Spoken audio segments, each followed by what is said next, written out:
Deputada estadual Paula, da bancada feminista, é advogada criminalista e defensora de direitos humanos.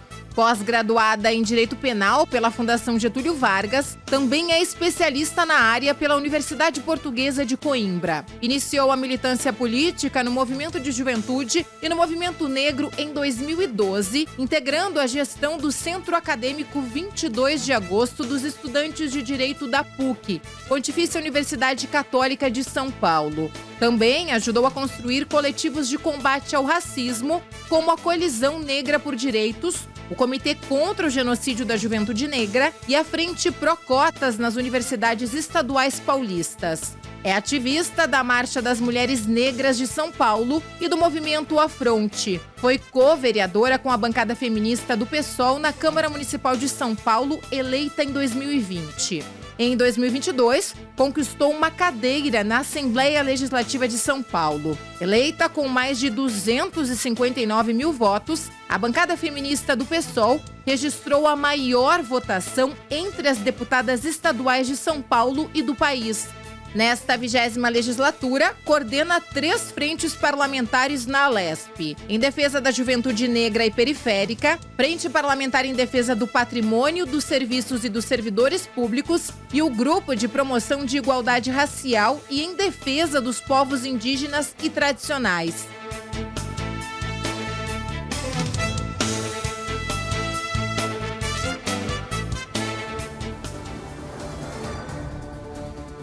Olá, seja bem-vindo, seja muito bem-vinda. Começa agora o Conexão Paulista, um programa que aproxima você das decisões políticas do Estado, com informação de qualidade e de interesse de toda a população. Neste mês em que celebramos o Dia Internacional da Mulher, o Conexão Paulista tem edição especial e discute as conquistas asseguradas pelas mulheres com tantas lutas e mobilizações. E o grande caminho que nós, mulheres, ainda temos a percorrer pela igualdade de gênero e no combate à violência. A cada 10 minutos, uma mulher é vítima de feminicídio no mundo, segundo dados da ONU. Para falar destes e de tantos outros assuntos relacionados às mulheres, temos o prazer de receber a deputada estadual pelo PSOL, Paula, da bancada feminista. Deputada, muito obrigada por ter aceito o nosso convite, por estar aqui conosco hoje. Imagina, é uma alegria estar aqui. E nos acompanham nesta conversa as jornalistas Nani Cox e Priscila Silvério, da Rede Alesp. Uma mesa formada por mulheres. Obrigada pela parceria, meninas.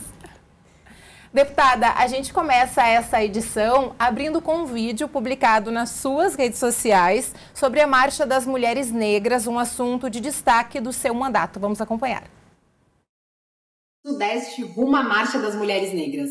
Nós demos um pulinho aqui em Vitória, Espírito Santo, para acompanhar o Encontro Regional Sudeste de construção da Marcha das Mulheres Negras Nacional, que pela segunda vez vai ocupar as ruas no próximo dia 25 de novembro. O nosso mandato vai se colocar à disposição do Núcleo Impulsor do Estado de São Paulo para rodar o Estado, construir a marcha e garantir que o máximo possível de mulheres negras estejam em Brasília em novembro para construir essa marcha, porque nós, mulheres negras, estamos em marcha. Deputada, além de falar sobre a importância dessa marcha, vale destacar também que a Alesp conta com 5 deputadas negras, mulheres. Como é importante ter essa representatividade? Com certeza. Bom, eu acho que nesse mês das mulheres, de luta das mulheres, o 8 de março representa isso, né? Um dia mais do que comemoração, um dia de luta das mulheres. É sempre importante lembrar que a forma como a desigualdade de gênero opera na nossa sociedade não é igual para todas as mulheres. Então, quando nós falamos sobre a importância de lembrar a luta das mulheres negras, tem a ver com destacar o fato de que, infelizmente, quando a gente olhar a pirâmide da sociedade, as mulheres negras ainda são a base da pirâmide social, têm empregos mais precários, ocupam postos de trabalho mais precários, são as maiores vítimas da violência, seja do feminicídio, seja do estupro, seja da violência doméstica. Então, é sempre importante dizer que, ainda que a desigualdade de gênero exista, ela não existe de forma igual para todas as mulheres. Por isso, lembrar as mulheres negras, mesmo no mês de luta das mulheres, é algo tão importante. A gente está passando por um momento muito importante no Brasil. Para contar para vocês que Há 10 anos, então em 2015, aconteceu em Brasília uma marcha das mulheres negras, foi a primeira marcha das mulheres negras, que levou 50 mil mulheres de todo o país para Brasília. À época, essas mulheres construíram coletivamente, entregaram uma carta de reivindicações para a então presidenta Dilma sobre pautas importantíssimas de luta das mulheres, né, das mulheres negras, construída a partir do movimento da Marcha das Mulheres Negras que aconteceu em todo o Brasil. Agora, a gente está celebrando 10 anos que essa marcha aconteceu. E a ideia é resgatar a Marcha de Mulheres Negras e construir um grande ato também, levar centenas de milhares de mulheres, se for possível, para Brasília no dia 25 de novembro. Como isso acontece? De forma muito orgânica, com construção muito real, por mulheres negras de todo o Brasil, a partir do núcleo impulsor ou dos núcleos impulsores. A cidade de São Paulo tem um núcleo impulsor, cidades da Grande São Paulo, do interior do litoral, também tem núcleos impulsores, o estado de São Paulo tem, e com isso nós organizamos um encontro no Sudeste, que foi esse que eu fui há algumas semanas para Vitória, no Espírito Santo, com mulheres de todo o Sudeste que foram eleitas delegadas pelos seus estados, pelas suas regiões, para impulsionar a construção da marcha nas suas cidades, nos seus estados. Então a ideia é fazer essa construção coletiva que leve centenas de milhares de mulheres para Brasília no final do ano e, por que não, também entregar uma carta de reivindicações para o presidente Lula, agora com o movimento de mulheres negras muito mais fortalecido, muito mais amadurecido. Falo isso para trazer esse fato que você colocou, que eu acho que é tão importante, que é de nós termos atualmente nessa legislatura o maior número de mulheres negras eleitas no estado de São Paulo. Até o ano de 2000 na verdade, na década de 80, a primeira deputada negra foi eleita aqui no estado de São Paulo, que foi a Teodosina Ribeiro, inclusive que é homenageada no livro dos 190 anos da Lesp. Agora a Lesp comemora, né, seus 190 anos. Então a Teodosina Ribeiro foi a primeira deputada estadual negra eleita, só na década de 80. Depois disso, a gente passou um longo período sem nenhuma deputada negra ser eleita, até que em 2010 a deputada Alessi Brandão foi eleita. De 2010 até 2018, a Alessi ficou sozinha aqui. Ela não tinha, por 2 legislaturas, nenhuma outra deputada estadual negra eleita.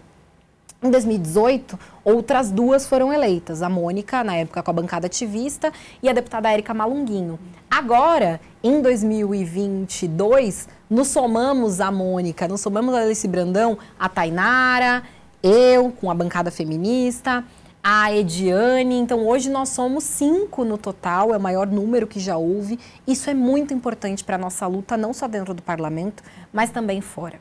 Porque foi também a Marcha das Mulheres Negras de 2015 que impulsionou no ano de 2016 a eleição da Marielle Franco, a vereadora no Rio de Janeiro, da Thalíria Petroni, vereadora em Niterói, da Áurea Carolina, vereadora em Belo Horizonte. Depois essas mulheres, pós o assassinato da Marielle, né, em 2018, foram eleitas deputadas federais em 2018, então a gente só vem avançando na composição de casas legislativas por mulheres negras. Isso é um reflexo também do fortalecimento da luta das mulheres negras na sociedade. Priscila? Bom, a senhora falou sobre a questão da violência contra a mulher. E quando se fala da mulher negra, que também está numa situação de vulnerabilidade maior, esse número o número de casos passa de 51% ali de feminicídios ou agressões contra a mulher de mulheres pretas. O que a Lesp pode fazer e tem feito também para combater essa violência que é tão grande contra a mulher, mas quando se fala da mulher negra, aumenta? Essa é uma triste realidade. Tem gente que diz, eu não concordo com essa avaliação, que na verdade o número, o aumento da violência contra as mulheres é na verdade só um reflexo do aumento do registro de violência. Eu não acho que é verdade. A pandemia mostrou, por exemplo, que foi um momento que muitas pessoas ficaram em casa, muitas famílias ficaram em casa, que, por exemplo, o alcoolismo aumentou muito também nas famílias, o desemprego aumentou muito. A pandemia mostrou que o índice de violência contra as mulheres aumentou nesse período, porque a convivência familiar também aumentou muito, os problemas também aumentaram. Isso é um exemplo para a gente ver que a nossa sociedade, o aumento da intolerância, também vem contribuindo muito para o aumento da violência contra as mulheres no geral. E a violência, Priscila, o que é mais triste é que ela é um ciclo.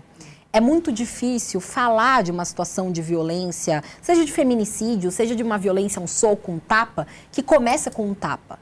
Ao mesmo tempo, o feminicídio ele não começa com um tiro, com uma facada. Na verdade, muitas vezes essa mulher já passou por um ciclo grande de violência. E por ciclo de violência, eu falo de violência psicológica, eu falo de violência patrimonial, para depois chegar na violência, que é uma violência física. Então, um xingamento, uma tortura psicológica, uma retenção de um salário dessa mulher, tudo isso é um ciclo que vai levar a um tapa, que vai levar a um soco, que pode levar a um feminicídio. Por isso, é necessário pensar em políticas públicas, e a LESP pode e deve cumprir esse papel, que interrompam ciclos de violência. De que forma? Primeiro, a gente precisa garantir a autonomia das mulheres. E a autonomia vem muitas vezes por meio do trabalho.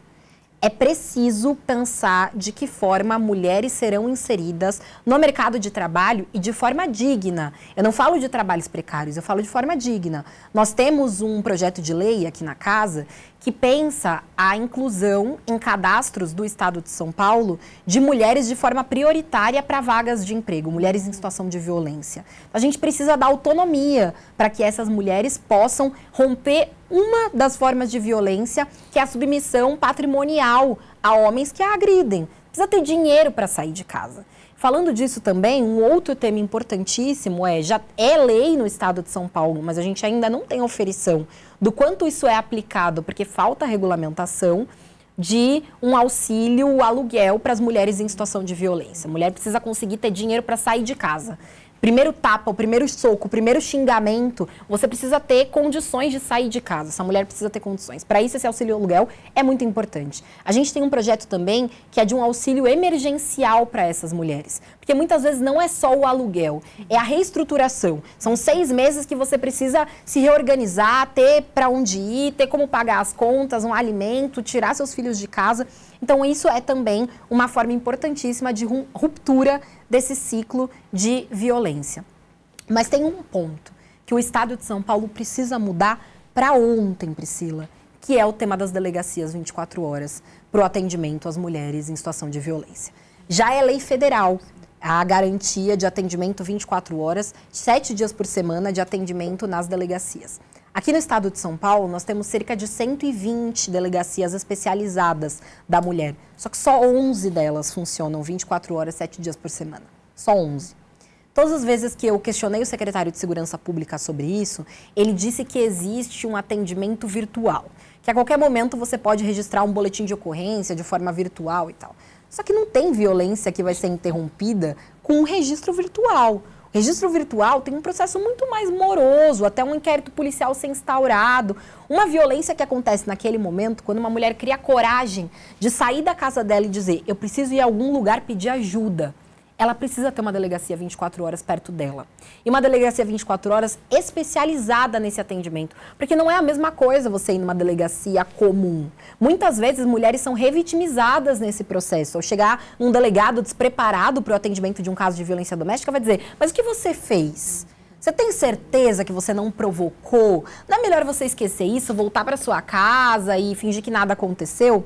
E nessa, esse passo de ir até lá precisa ser respeitado. Então, é muito importante que existam delegacias 24 horas em cumprimento da lei federal, muito recente, mas é muito importante que o Estado de São Paulo mude essa chave, que o governo do Estado assuma esse compromisso. Dani Cox? Deputada, a senhora falou muito sobre outras formas de garantir o direito das mulheres, de legislações que não têm a palavra mulher específica, mas que são voltadas para a mulher. E a senhora tem apresentado muitos projetos no sentido das mudanças climáticas. As mudanças climáticas, elas afetam de uma forma diferenciada e mais forte as mulheres e, sobretudo, as mulheres pretas? Com certeza. Quando a gente fala sobre isso, é importante pensar na realidade das pessoas, né? As mudanças climáticas vão afetar todas as pessoas, está todo mundo sentindo um calor muito extremo, mas ela não afeta as pessoas de forma igualitária. Por que eu digo isso? Nem todo mundo tem condições de ter um ar-condicionado na sua casa. Nem todo mundo tem condições de colocar seus filhos em escolas que são climatizadas. Isso é um papel do Estado, por exemplo, garantir a climatização das escolas. Senão, as aulas precisariam ser interrompidas. Como estão acontecendo em muitos lugares, aulas estão sendo interrompidas. Mas aí eu digo para vocês, isso também é uma alternativa completamente viável, porque eu, mãe, que só consigo trabalhar, porque nesse momento, inclusive, porque a minha filha está na creche, vou fazer o quê se a minha filha não estiver na creche. Então, por mais que sejam mulheres professoras, educadoras, afetadas pela alta temperatura, por mais que sejam as crianças, adolescentes afetados, por exemplo, isso quando a gente fala no ambiente educacional, pelas altas temperaturas, também são a maioria de mulheres afetadas com a interrupção das aulas, porque não existe condições de climatização. É aí que entra o papel da política pública. É por isso que a política pública é algo tão sério. No caso das mudanças climáticas, a gente pode falar desse tema da educação, mas a gente pode falar também como as mudanças climáticas afetam diretamente no aumento do preço dos alimentos. A oferta de alimentos pela mudança brusca de temperatura e que vai afetar a produção de alimentos, vai também, o aumento do preço dos alimentos, a impactar diretamente muitas mulheres que são mães solo, que chefiam sozinhas famílias e que não têm condições mais de colocar um alimento na sua casa. Então, tudo isso é um grande ciclo, um ciclo que vai precisar ser mudado. Eu não acho mais que a gente vai ter condições, como sociedade, provavelmente, de fingir que as mudanças climáticas não existem, que elas são um problema do futuro. Na verdade, o que a gente vai precisar pensar é em políticas específicas de adaptação climática. Para isso, as políticas públicas são tão importantes. Deputada, quando a gente fala dos seus projetos, a gente está falando aqui mês da mulher, é importante a gente destacar também a questão do Disque Saúde Mental da mulher, porque a gente sabe, né, a gente falou de situações climáticas, a Priscila trouxe os dados da violência, mas se a mulher não tiver uma saúde mental, muitas vezes essa mulher é a chefe da família, ela é a mãe solo, a família não acontece. Eu penso muito nisso. Eu acho que a saúde, a gente tem avançado cada vez mais para entender a saúde de forma integral. Não só a saúde física, mas também a saúde mental. E a saúde, o Brasil é um país que tem uma forma de estruturação da política pública de saúde que é muito avançada. As pessoas reclamam muito, dizem, é porque o SUS, é porque as filas, e é verdade, tudo isso é verdade.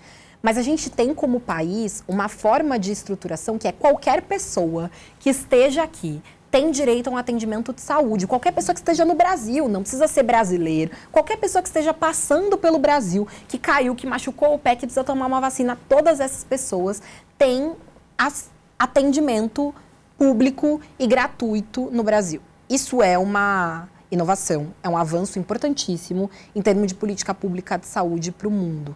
Entender a saúde de forma integral precisa também fazer com que nós, como Estado, nos responsabilizemos pela saúde mental das pessoas e também das mulheres. Eu sou muito defensora das políticas de atenção, da rede de atenção psicossocial que é estruturada no Brasil. E que passa, não só, né, a luta antimanicomial, ela trouxe um avanço, que é não enjaular pessoas, não deixar pessoas presas, não deixar pessoas presas para tratamento de saúde mental, mas pensar de forma pulverizada como você vai ter atendimento perto da sua casa. A ideia do postinho de saúde, ela também se aplica ao que nós chamamos de CAPS, né, que é o Centro de Atenção Psicossocial. Muitos deles especializados em álcool e droga, outros especializados para infâncias, adolescência, enfim, uma série de formas de estruturação de política de saúde mental que são feitas a partir da política pública e que vem da luta antimanicomial. O Disque Saúde Mental da Mulher também vem um pouco nessa lógica, que é a lógica de conseguir ampliar, pulverizar essa atuação, essa política pública de atenção à saúde mental, entendendo ela como parte fundamental também na luta da saúde da mulher. Priscila Silvério. Deputada, até a mulher ela não consegue ficar bem, até emocionalmente, se os filhos não estão bem. A senhora recentemente, né, mãe, 1 aninho da Flora, e ela está numa creche que é aqui no prédio, no Palácio 9 de Julho, que é uma creche pública, né? E também uma das ações que a senhora fez aqui dentro da LESP foi a criação do fraldário.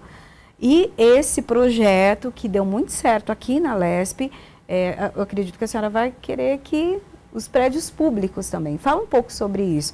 Esse olhar dentro do parlamento para a mulher, mas também no seu geral, porque os filhos são, né, eles nos completam, fazem parte da gente. Antes da senhora responder, eu vou pegar o gancho da Priscila, a gente vai acompanhar um vídeo. Quando eu estava grávida, eu conversei com o presidente André do Prado, porque eu observei que, na verdade, a Alesp tinha alguns espaços de troca dentro de banheiros, né? Mas que, na verdade, era bem pouco acessível às pessoas que frequentavam a Assembleia Legislativa. E que isso era muito importante. Então, a gente tem um poupa-tempo aqui e tantos outros lugares. A Alesp é a casa do povo, né? Então, que era necessário ter um espaço que fosse dedicado à troca dos bebês, mas que também outras coisas pudessem ser feitas. Então, por exemplo, ter acesso à água, ter acesso a micro-ondas para que as pessoas pudessem esquentar a comida do bebê, etc., os cuidadores. Porque um espaço que é aberto aos bebês é também aberto aos seus cuidadores, às suas mães, pais e demais cuidadores. Então, foi muito legal que o André tenha acolhido esse nosso pedido, tenha feito esse fraldário que ficou tão especial aqui, né? E eu tô muito feliz hoje com essa inauguração. Acho que vai ser uma conquista, sem dúvida, não só para nós, né, Flora? Que a gente vem trabalhar juntas aqui, mas também para todas as pessoas que frequentam a Assembleia. A pergunta da Priscila, o vídeo no fraldário. Que amor, não tão pequenininho. Eu fico até emocionada vendo esse vídeo, porque, na verdade, a maternidade mudou tudo na minha vida, como um todo, mas especialmente na minha forma de fazer política, na minha forma de olhar para a sociedade. Vou dar um exemplo. Eu moro num bairro no centro de São Paulo e durante o carnaval agora, eu fui tentar... A Flora não gosta muito de carrinho, mas como ela tá muito pesada, eu tô um pouco sem alternativa. Então eu fui tentar sair de casa e levar ela até um espaço de brincar de carrinho. As calçadas não têm nenhuma acessibilidade, nenhuma. Não tem para quem usa carrinho, não tem para pessoas com deficiência, não tem para idosos. É muito difícil caminhar na cidade de São Paulo, no centro de São Paulo. Tem calçadas que deveriam ter rampa para atravessar a rua e não tem o mínimo que é uma rampa, precisa com um carrinho atravessar. Então, eu passei a olhar o espaço público, a cidade, as cidades como um todo, o Estado, de forma completamente distinta do que eu via antes. É aí que entra a lógica do fraldário. Quando eu estava grávida, eu pensei, deixa eu fazer a conta. A conta eu preciso voltar a trabalhar um pouco antes da Flora completar 4 meses, porque são 119 dias de licença maternidade para os parlamentares aqui na casa. Preciso voltar a trabalhar, então, nesse período, senão um suplente precisaria assumir. Eu pretendo amamentar a Flora de forma exclusiva até ela completar 6 meses, o que significa que eu quero colocá-la na creche só depois desse período, com o início da introdução alimentar. Então, por mais ou menos 2 meses, eu preciso trabalhar com a Flora aqui. Não vai ter outra alternativa. E aí eu olhei ao redor e pensei, né, como eu disse no vídeo, a Alesp não tem um fraldário. Tem espaços de troca dentro de banheiros, mas não tinha um fraldário sendo um prédio público. Aí muitas pessoas me dizem, mas é porque não é um espaço muito frequentado por bebês e crianças. E aí eu pensei, mas deveria. Não só porque uma parlamentar vai ter um bebê, assim como outras parlamentares têm filhos, tem funcionários que à época vieram falar comigo, eu vou ter filho na mesma época que você, também tô grávida. Então, a gente criou uma sintonia nesse sentido, alguns desses bebês, inclusive, estão na creche da Flora também. Mas eu passei a olhar o espaço público e falar, caramba, a Alesp é a casa do povo. E por povo, eu falo de mulheres, falo de homens, mas falo também de bebês e crianças, por que não? Porque muitas pessoas, para vir aqui a uma audiência pública, para assistir a sessão, para se reunir com parlamentares, precisam também trazer os seus filhos para além de usufruir de serviços públicos, como é o caso do Poupa-Tempo, que existem aqui dentro. E aí eu falei com o presidente André do Prado e prontamente ele atendeu essa nossa solicitação, que é de criação de um fraldário, que na minha opinião é um fraldário modelo e exemplo aqui. Porque tem fraldas disponíveis de forma gratuita, tem lenço umedecido, tem água potável, tem micro-ondas. E aí a gente pensou, poxa, que bom seria se esse modelo fosse replicado para todo o estado de São Paulo, para prédios públicos de todo o estado de São Paulo. Foi assim que, em meio a essas negociações também, eu apresentei um projeto de lei que foi aprovado por unanimidade aqui na casa. Infelizmente foi vetado pelo governador, mas nós temos muita expectativa de derrubar o veto aqui dentro, até porque o projeto foi aprovado por unanimidade, de criação de espaços de fraldário e amamentação em prédios públicos de todo o estado de São Paulo. Por quê? A exemplo disso que eu falei, de tentar se locomover pela cidade com um carrinho, eu também fiquei pensando muito o quanto é difícil estar num lugar, vou passear na Avenida Paulista no domingo com a minha família e preciso trocar a fralda. Eu faço o quê? Eu troco onde a criança? Então, os prédios públicos, eles precisam também ser um espaço de apoio para troca, para amamentação, porque isso facilita a circulação de cuidadores, de bebês, de crianças, pela cidade, pelo estado. Então, a ideia do projeto é um pouco essa. É fazer com que os prédios públicos sejam pontos de apoio para a circulação de crianças, bebês e seus cuidadores no estado de São Paulo, né? Então, eu tenho muita expectativa de que a gente consiga derrubar esse veto. Eu acho que vai ser muito importante, um avanço para o estado de São Paulo, como foi aqui na Assembleia também. Todos os relatos que eu tenho de pessoas que vêm com bebês são muito legais, assim. Também a mesa diretora orientou a própria recepção a avisar pessoas que entrem aqui na casa com bebês e crianças que esse fraudário existe, então nós somos usuárias do fraudário mesmo, mas eu sei que mais gente também então é muito legal que esse espaço exista aqui. Muito legal mesmo. Dani Cox? Eu queria continuar nesse assunto, porque para fazer 2 perguntas ainda relacionadas ao fraudário. Se a gente vê o fraudário num ambiente que eu vou dizer como neutro, né? Porque não é nem no banheiro feminino, nem no masculino. Isso. É uma forma também de promover que esse cuidado da criança ela seja feita tanto pelo pai quanto pela mãe. E também, ao mesmo tempo, agora que a senhora é mãe, se a senhora tem sido mais cobrada de falar sobre maternidade, que a senhora acha que um pai não seria tão cobrado também? O nosso mandato tem se voltado muito para pensar a política de cuidado. Não só porque eu fui mãe, mas porque nós conseguimos agora olhar também para a sociedade e entender como muitas vezes nós estamos exaustas, completamente sobrecarregadas, porque nós precisamos exercer uma tarefa de cuidado que é muito intensa e que parte dela poderia ser transferida para o Estado. Por exemplo, aqui na cidade de São Paulo, nós temos creches para a maioria das pessoas. Isso não é realidade em outros locais. Eu tenho relatos de cidade do interior em que a fila para a creche é muito grande. Ou que, na verdade, só com 6 meses, perto de 1 ano, que é possível fazer a inscrição para entrar na fila da creche. Para dar um exemplo de uma política pública que já é super consolidada no país, como importante, que é o acesso à creche pelas bebês. Então, a política de cuidado, e aqui eu vou avançar para falar de outras coisas. A gente podia pensar na existência de espaços coletivos de lavanderia, por exemplo.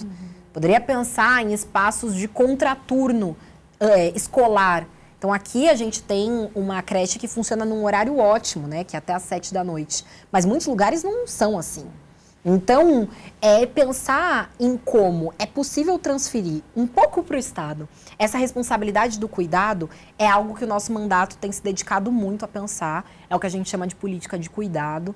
E de que forma não sobrecarregar tanto, especialmente mães. Eu gosto muito do exemplo, enfim, da minha casa, porque eu acho que a gente tem conseguido construir, eu e meu companheiro, né, o pai da Flora, uma forma de divisão importante dos cuidados da Flora, né? Ele até falou comigo esses dias, ele falou, nossa, eu não consigo mais respeitar um homem que não participe do cuidado de seus filhos. Porque para mim é tão fora da minha realidade atual. Falei, que bom que é fora da sua realidade e da nossa realidade, mas infelizmente... Quando a gente pensa a sociedade, né, no caso dele, a gente pode dizer que a gente tem também um pai exausto, além de uma mãe exausta. Mas quando a gente pensa a sociedade, infelizmente, a sobrecarga da tarefa do cuidado, e eu falo de crianças, mas eu posso falar também dos idosos. Porque nós estamos passando, né, todas nós aqui, por uma geração, que é o que a literatura tem chamado de geração sanduíche, que vai ao mesmo tempo estar cuidando dos filhos e dos pais. Infelizmente, é isso que vai acontecer. Gerações que cuidam ao mesmo tempo de crianças pequenas e de pais idosos. Então, é muita sobrecarga na tarefa do cuidado. É muito importante pensar de que forma distribuir isso. Eu não vou te dizer que eu tenho sido muito cobrada, porque a gente, logo que eu estava grávida, já se dispôs a pensar isso. Mas eu vou dizer, sem citar nomes, né, casos emblemáticos para mim, que é de parlamentares que vão conversando comigo e falam, eu tenho filho, sim. Eu, na verdade, tenho mais de um filho, eu tenho vários filhos. E eu penso, caramba, isso nunca passou pela sua boca. Assim, eu nunca te vi falar no plenário, eu nunca te vi apresentar um projeto de lei que pensasse primeira infância, que pensasse política de cuidado. Sério que é possível ser tão fora da sua realidade assim? Porque da minha não é. Sempre que eu vejo crianças no plenário, eu já vi com outras parlamentares também. são geralmente, salvo raríssimas exceções, acho que eu vi uma vez com um parlamentar homem, com as mulheres. Eu vejo as parlamentares mulheres ligando e falando, você vai buscar na escola hoje? A sessão atrasou, pode buscar, alguém pode buscar, tá com a vovó, tá com quem? Fazendo chamada de vídeo. Porque essa parte da carga mental do trabalho, para além da execução, para além do pegar, levar no médico, levar para vacinar, levar na escola, tem uma parte da carga mental que é, poxa, quem sabe que seu filho precisa tomar vacina, que precisa levar no médico, quem sabe disso, que tem que levar um negócio de pintura para a escola, que é o dia de levar a fralda que precisa molhar. Quem é que sabe de tudo isso na sua casa? Isso é uma carga mental muito grande que eu acho que precisa ser cada vez mais distribuída na nossa sociedade, infelizmente não é. A edição especial do Conexão Paulista neste mês da mulher faz um breve intervalo. Continue com a gente.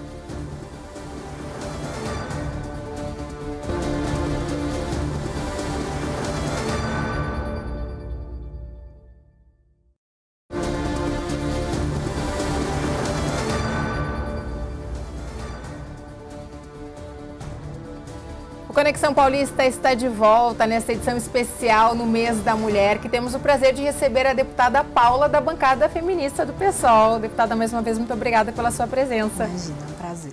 E a gente volta, deputada, com registros aqui das suas redes sociais que representam gerações. Vamos ver.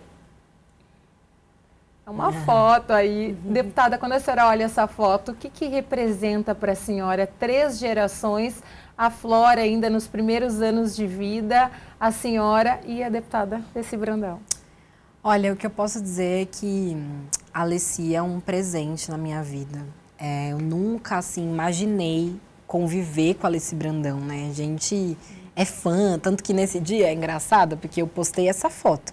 Mas tinham as 4 pessoas no gabinete comigo, todo mundo tirou foto com a Alessi também, porque é uma relação de fã, né, que a gente tem com a Alessi. Então, eu digo que conviver com a Alessi é um privilégio, Ela é um ser humano excepcional. E tem uma coisa que a Alessi fez quando a gente entrou aqui, né, quando eu entrei aqui, que foi se colocar completamente à disposição, assim, para tudo que a gente precisasse.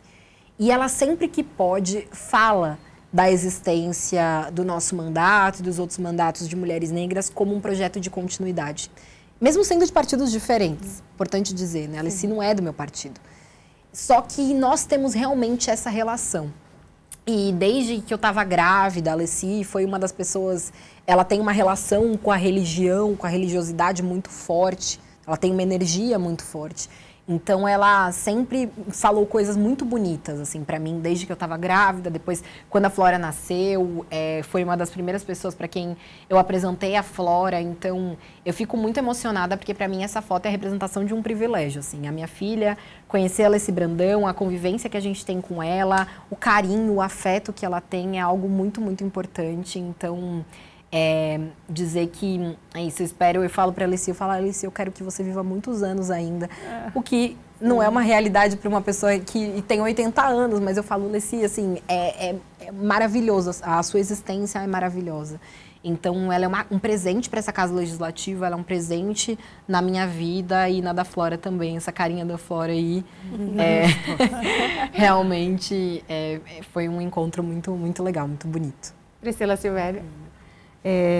E saiba também que todos nós temos um carinho também muito especial pela deputada, né? Ela vem aqui e todo mundo te ama também. Todo mundo te ama igual. Não tem como. Deputada, falando sobre o mandato da senhora, bancada feminista, né? Legislatura passada, a gente teve até um burburinho em relação a isso do mandato coletivo. Se colocava em pauta, em discussão, é real, não é, pode, não pode, quem que vai estar à frente ou não. Eu queria que a senhora falasse disso porque mudou, né? Hoje é respeitado, esse mandato coletivo é respeitado. A senhora falar sobre isso e principalmente as vertentes, porque quando se fala num mandato coletivo, tem várias pessoas envolvidas, mas cada uma ali com uma ação, uma atuação. Bom, o nosso mandato, eu costumo dizer, Priscila, que ele é um mandato coletivo e ele é um mandato movimento. Ele é um mandato coletivo porque eu não sou a única parlamentar que responde pelo mandato. Na verdade, nós compartilhamos aqui, né? Vocês estão vendo agora a imagem, em 5 mulheres negras no nosso mandato. Eu que estou na ponta da foto, do meu lado a Carol Iara, a Sirlene no meio, a Mariana Souza e a Simone Nascimento. Essas são as 5 codeputadas que compõem o nosso mandato da bancada feminista. Eu sou a representante institucional desse mandato. Eu aqui dentro do parlamento falo, eu aqui dentro do parlamento voto, mas da porta dessa casa para fora, nós respondemos igualmente pelo mandato, nós 5. Para a gente é muito importante essa forma de fazer mandato. Porque é uma ideia, infelizmente, está muito enraizado na nossa sociedade, uma ideia quase messiânica de fazer política. A gente deposita em uma única pessoa um projeto, como se essa pessoa fosse mudar a nossa vida. E para a gente hackear o sistema, dizer que, na verdade, o nosso projeto que ocupa essa cadeira e não eu que ocupo essa cadeira, é algo muito importante. É uma forma diferente do que a gente está acostumado a ver na política, mas que, como você disse, tem sido cada vez mais respeitado. Nós temos 2 mandatos da bancada feminista, um mandato na Câmara Municipal de São Paulo, onde eu fui co-vereadora e que agora foi reeleito com uma nova formação, e o mandato aqui na Assembleia Legislativa, que foi um sucesso de votos, né? Nós tivemos mais de 259 mil votos, quase 260. Fomos a 3ª candidatura mais bem votada do estado de São Paulo, as deputadas estaduais mais bem votadas do Brasil, o mandato coletivo mais bem votado do Brasil, como falaram aí no início, e para a gente isso é uma grande responsabilidade também. É a responsabilidade de fazer o mandato coletivo dar certo. E aí que entra o ponto que é, porque além de mandato coletivo, nós somos um mandato movimento. Porque a nossa atuação parlamentar não se restringe à porta da Assembleia para dentro. Vocês me veem muito aqui, eu faço questão de estar sempre presente nos espaços, seja nas comissões, nas CPIs que eu faço parte, no plenário, nas votações, eu tenho uma presença muito intensa aqui dentro. Mas a nossa forma de fazer mandato não é só da porta para dentro. Com as 5 coparlamentares que nós temos, nós aumentamos e muito a capilaridade do nosso mandato da porta para fora. Como você disse, nós temos atuações específicas que se complementam. O nosso eixo norteador é o feminismo e o feminismo popular. O que significa o feminismo popular? O feminismo feito pelas mãos das mulheres trabalhadoras, das mulheres negras, das mulheres LGBTs. É isso que a gente faz no dia a dia, né? As mulheres mães. Então, dificilmente vocês vão me ver falando sobre pautas que fujam desse escopo de precisamos de mais direitos para as mulheres, nós precisamos do combate à violência para as mulheres, nós precisamos inserir as mães no centro do orçamento, do pensamento político. Mas cada uma de nós tem atuações e trajetórias em movimentos que são específicas, né? Então, a Carol Iara é uma mulher trans, travesti, trabalhadora da saúde, trabalhou muito tempo, né? A Carol é que tem mais lá no fundo da foto. Trabalhou muito tempo num hospital, em atenção à saúde da mulher. Então, ela traz pra gente todos esses eixos ligados à saúde da mulher, ligados às mulheres LGBTs, né? Lésbicas, bissexuais e travestis. Então, eu aprendo muito com a Carol todos os dias. É muito importante dizer que o nosso feminismo é um feminismo que reconhece mulheres trans e travestis como mulheres e colocar elas também no centro da política. Nós temos também a Simone Nascimento, que está de vermelho na foto, na ponta. A Simone é militante do movimento negro, ela atua muito com pautas ligadas à memória do povo negro, ela é coordenadora estadual de uma das organizações do movimento negro mais importantes, que é o Movimento Negro Unificado, fundado nas escadarias do Teatro Municipal durante a ditadura militar, um movimento histórico. A Simone é o legado do movimento negro no estado de São Paulo, para a gente é muito importante tê-la também no mandato. Nós temos a Sirlene Maciel. A Sirlene é professora, ela está no meio, atrás de mim. É professora do Centro Paula Souza, então ela traz muito a ideia da educação também no centro da política, a importância do respeito aos educadores, às educadoras e aos estudantes. Então, a gente tem muitas pautas ligadas também ao funcionalismo público aqui no estado de São Paulo, na Alesp, e a Sirlene traz esse olhar para a gente da importância do respeito ao servidor público, ao serviço público. Inclusive, uma das frentes parlamentares que nós coordenamos aqui na casa é sobre esse tema. E por último, mas não menos importante, né, uma das nossas coisas é a Mari Souza. A Mariana, que está de colorido, ela é a ativista ambiental, socioambiental, tem uma atuação muito importante nesse assunto. E eu, que vocês já conhecem, né, que venho muito aqui, que sou advogada criminalista e atuo especialmente com mães de vítimas de violência do Estado, mães que tiveram seus filhos assassinados pelas forças policiais, e também com o movimento de cultura, o movimento hip hop, a juventude negra, enfim, um pouco isso tudo que a gente faz. Noeli Cox? O mandato, ele vem com uma palavra que às vezes mexe com ânimos, que é falar de feminismo, falar de feministas. Agora, em 2025, já a segunda vez que tem um mandato coletivo como esse, que traz essa questão do feminismo, vocês ainda enfrentam algum tipo de polêmica em relação a isso, ou algum tipo de crítica por carregar essa palavra? O tempo todo. Mas é uma escolha política. Nós poderíamos ter sido a bancada de mulheres, a bancada das mulheres, qualquer coisa parecida com isso. Mas nós escolhemos carregar o feminismo no nosso nome. Porque o que norteia a nossa forma de fazer política, como eu disse, é a luta feminista. Tem uma máxima, uma frase feminista que diz que feminismo é a ideia radical de que mulheres são iguais aos homens. E eu acho muito legal falar sobre isso. Porque quando a gente fala sobre feminismo, na verdade nós estamos questionando uma estrutura de poder que coloca homens na sociedade como superiores às mulheres.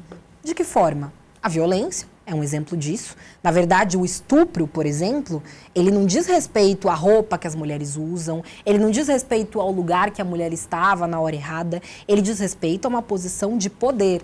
Há um homem querer dizer que ele é superior a você. É isso, sobre isso que o estupro fala, né? Tanto que, recentemente, houve um caso que foi bastante emblemático de torcedores de times rivais, no Pernambuco, se eu não me engano, que praticaram uma violência sexual contra um homem. Então, era também sobre poder. É uma ideia de, né, mostrar que aquela pessoa é inferior e que aquele grupo tinha um poder sobre aquele homem de uma torcida rival. É um caso muito triste. Mas a gente pode falar, por exemplo, de desigualdade salarial. Está provado cientificamente, por pesquisas, que homens e mulheres ocupando os mesmos postos de trabalho muitas vezes têm salários distintos. Nada justifica isso, senão a desigualdade de gênero. Então, quando a gente fala que o feminismo é essa ideia radical de que homens e mulheres são iguais, é porque a gente quer dizer, não é que a gente quer ser superior a ninguém. A gente não quer ter privilégios na sociedade. Nós queremos igualdade, nós queremos o fim da violência, nós queremos o fim da desigualdade salarial. Então, o feminismo, na verdade, é sobre isso. É essa ideia radical. Para a gente é muito importante carregar isso no nosso nome, porque é uma marca. Tem muitas mulheres que dizem defender as mulheres, mas que têm quase que aversão a essa palavra, a essa ideia do feminismo. E isso, para a gente, é muito triste. Né, muito triste, porque na verdade é possível você falar de luta das mulheres sem questionar essa desigualdade que existe entre homens e mulheres. A gente quer ver mulheres realmente empoderadas. A gente quer ver mulheres que sejam livres dentro da sua casa ou fora da sua casa, para ser o que quiser, para fazer o que quiser, mas especialmente a liberdade, né, como diz essa ideia da Nina Simone, muito forte, que liberdade é não ter medo. Nós queremos mulheres sem medo vivendo a sociedade. Mulheres que sejam realmente insubmissas sob esse ponto de vista, que é poder ser livre para ser o que quiser, da forma que quiser. Deputada, como que a senhora avalia a Paula, vou pedir com licença para chamá-la assim, que entrou na Lespe e a Paula hoje, quase 3 anos depois? Nossa, é outro mundo, né? É outro mundo, assim, quando eu olho para trás e vejo com muito orgulho tudo que a gente construiu do nosso mandato até agora, eu vejo também, enfim, completamente outra mulher, né? Eu não era mãe antes, eu pensava em ser mãe, mas não achava que isso ia acontecer num futuro tão próximo. Eu nunca tinha ocupado, como parlamentar oficial, um espaço de uma casa legislativa e chego aqui com a responsabilidade gigante de ter sido o 3º mandato mais bem votado do Estado. Infelizmente, também, a Assembleia Legislativa é um espaço que é também muito desigual, né? Nós somos poucas mulheres aqui, são só 25 mulheres, 5 mulheres negras, é o maior número que já houve, tanto de mulheres quanto de mulheres negras, mas ainda é muito pouco perto da nossa representação na sociedade. Quando eu vim para cá também, eu passei a sofrer bastante com violência política, e isso mudou muito a minha dinâmica de vida, ter que andar de carro blindado, ter que andar com segurança, isso afetou a mim e afetou a minha filha. Eu recebi muitas ameaças durante a minha gestação e depois da Flora ter nascido, que não atingiam só a mim, mas atingiam a minha filha e a minha família. Então, eu posso dizer que, sob o ponto de vista pessoal, muita coisa mudou na minha vida, mas, sob o ponto de vista político, muita coisa mudou.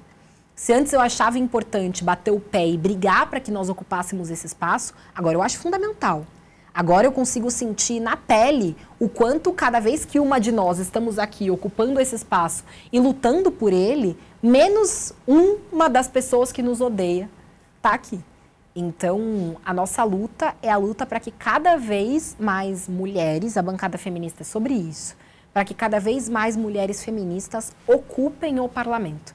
Nós criamos um movimento que teve 8 candidaturas da bancada feminista em todo o estado nas últimas eleições. Então, para a gente, esse é um caminho quase que sem volta, sabe? E eu estou muito feliz, muito orgulhosa, mas também com muita ânsia de fazer cada vez mais nos próximos anos, né, até o fim do nosso mandato, e depois a gente não sabe o que vai acontecer, mas até o fim do nosso mandato, que a gente siga construindo cada vez mais essa forma de estruturação do nosso mandato a serviço da luta das mulheres de todo o estado de São Paulo.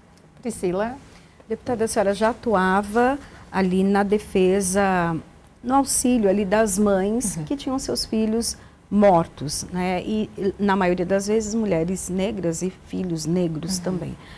Como mãe, eu acho que isso também ficou mais aflorado. Fala um pouco pra gente dessa atuação agora, o que a senhora pretende fazer ou está fazendo nesse sentido? Sim, o tema da segurança pública é um dos eixos centrais do nosso mandato. Segurança pública de uma forma como essa casa não está muito acostumada a ver. Porque a gente tem muitos representantes da pauta da segurança pública por aqui, né? Parlamentares que são das forças policiais ou que já foram e que encampam essa luta aqui dentro sob esse ponto de vista dos agentes policiais. O que a gente não vê, na verdade tem bem pouco, quase nada, é um lado que questiona como muitas vezes essas forças policiais podem ser extremamente violadoras de direitos. É aí que eu entro. Eu já vim para cá sendo advogada, criminalista, atuando inclusive em tribunal do júri, na defesa de familiares que tiveram seus filhos assassinados pela polícia, especialmente mães, porque no geral elas que vão à luta e que fazem essa luta não por elas, não por reparação para elas, mas para que nenhuma outra mãe mais passe por isso, precise ver seu filho assassinado.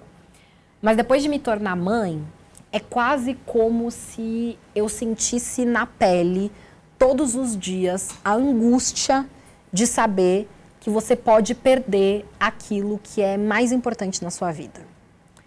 O mais perto que eu cheguei disso, a minha filha é muito pequena, o mais perto que eu cheguei disso foi nas ameaças que eu sofri e que foram também direcionadas a ela. E pensar no momento mais lindo, mais bonito da minha vida, mais desejado por mim, nos meus 30 anos, que era a gestação da Flora, pensar que algo podia atingi-la, é algo que mexeu muito comigo. Ficou muito público, né? Viralizou muito na internet um questionamento que eu fiz ao secretário de Segurança Pública aqui na casa, no dia que o menino Rian, de 4 anos, foi assassinado em Santos por um policial militar. E, coincidentemente, no dia que a operação aconteceu, o secretário Guilherme Derrite veio até aqui prestar contas na Secretaria de Segurança Pública e Administração Penitenciária, e eu fui até lá justamente para questioná-lo sobre esse fato, para saber se a secretaria tinha algum posicionamento, ia fazer alguma coisa. E eu me emocionei muito naquele momento. E foi uma emoção muito legítima, porque eu estava sentindo na pele o desespero de uma mãe que tinha perdido um menino de 4 anos assassinado pela polícia, por uma força que deveria nos proteger, que deveria saber o que está fazendo, e que tirou a vida de um menino de 4 anos. E eu acho que o que foi talvez mais forte daquele momento foi poder emprestar a minha voz de mãe parlamentar para outra mãe, que não podia sentar naquela cadeira e questionar o secretário como eu fiz. E quando eu fiz aquilo, eu também entendi o sentido que um mandato parlamentar tem para mim, sabe? Não faz sentido para mim estar aqui se não for para fazer isso.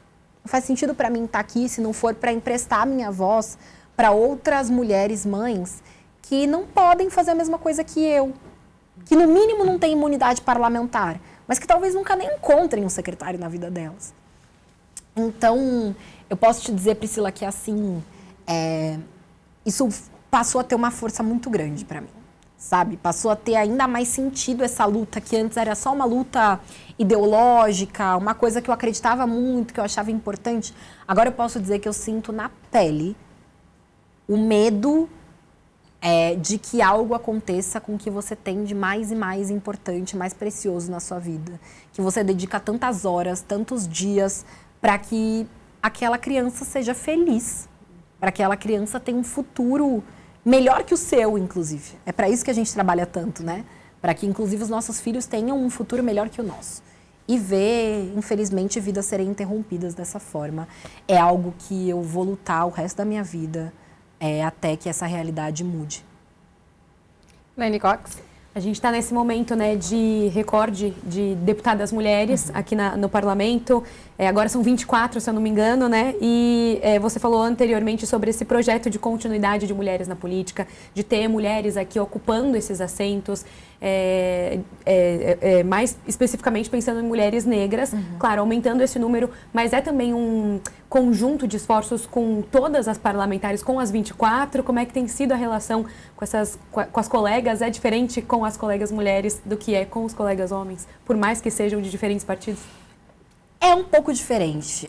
Houve uma tentativa aqui no começo da legislatura de criação de uma bancada de mulheres, né? Quase que uma ideia de que a gente precisava se fortalecer.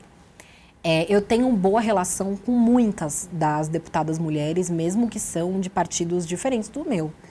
Porque nós, que somos mulheres, que somos mães, que sofremos também com o machismo na política, porque muitas vezes, Nani, por mais que elas não nomeiem assim, elas sabem o que é não ser ouvida numa reunião partidária, não ter a sua opinião respeitada.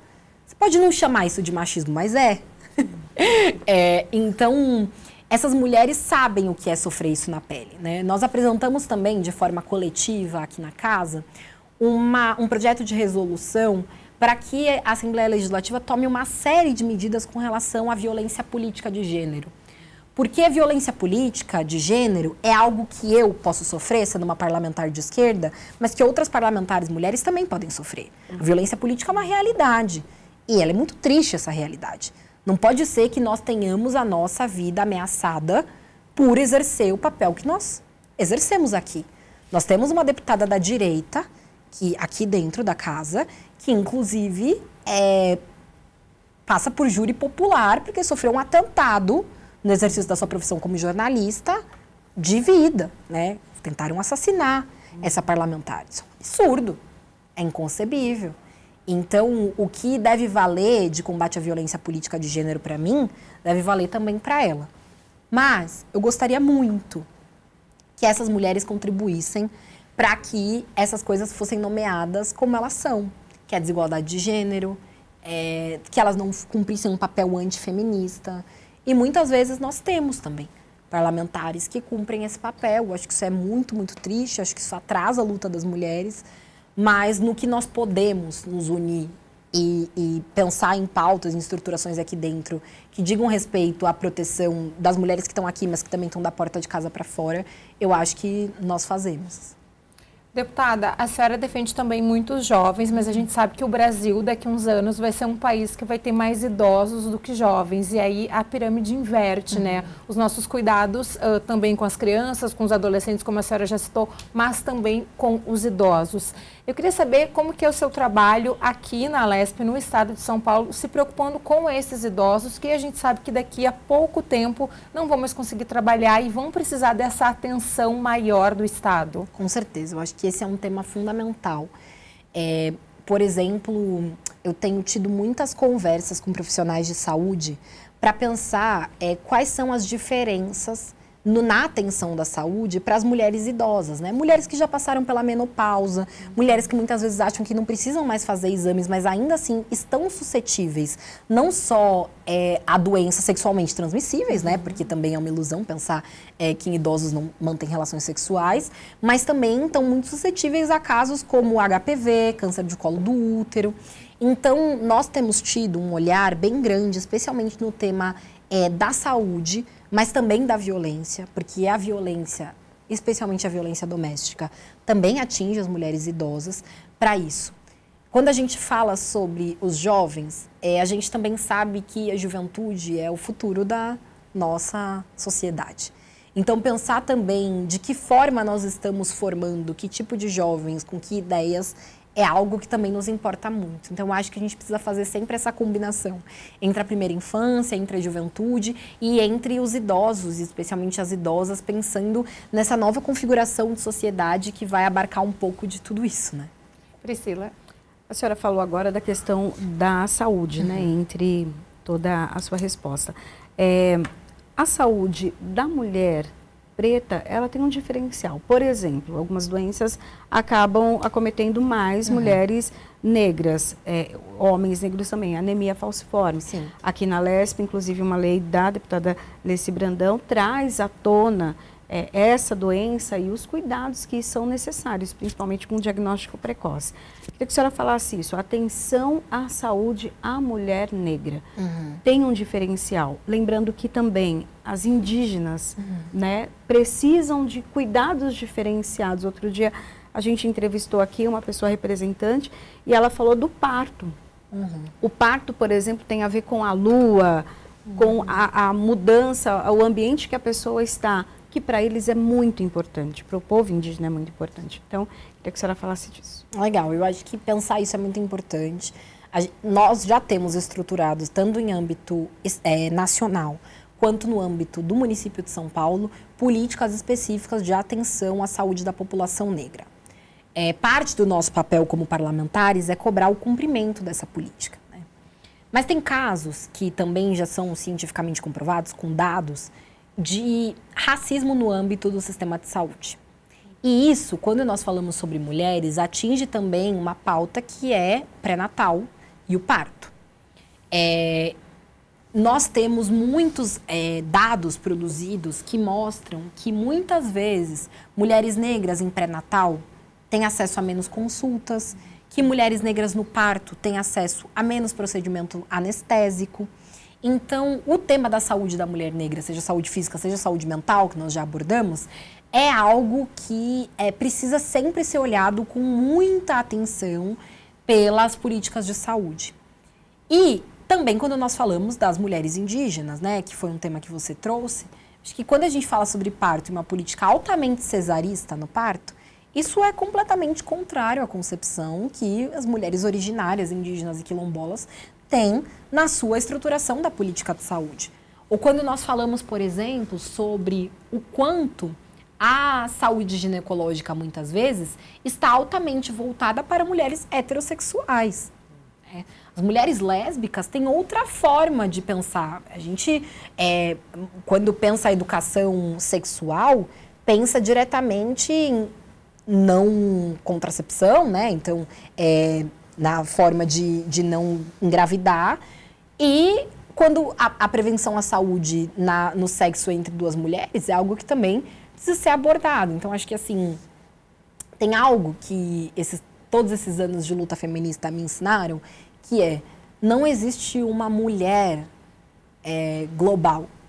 Não existe um tipo de mulher, um tipo de luta feminista, e a ideia da bancada feminista também vem um pouco nisso, que vai responder a todas as mulheres.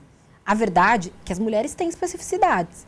Mulheres negras, mulheres brancas, mulheres indígenas, mulheres não indígenas, mulheres heterossexuais, mulheres LGBTs, mulheres com deficiência, mulheres sem deficiência, né, mulheres idosas, mulheres jovens, enfim, são tantas e tantas especificidades que olhar para tudo isso é muito importante. Vou te dar um exemplo no tema da saúde das mulheres com deficiência. Quando eu estava no mandato municipal, nós soubemos com a Secretaria da Saúde, inclusive destinamos uma emenda parlamentar para isso, que boa parte do sistema de saúde do município de São Paulo não era equipado com macas específicas para que mulheres com deficiência fizessem exame ginecológico. É uma coisa que para nós, que não temos deficiência física, nem passa pela nossa cabeça, que precisa de uma maca específica. Eu recebi uma demanda no gabinete esses dias, que era da cidade de Guarulhos, dizendo que não existe maca específica para que mulheres obesas façam cirurgia.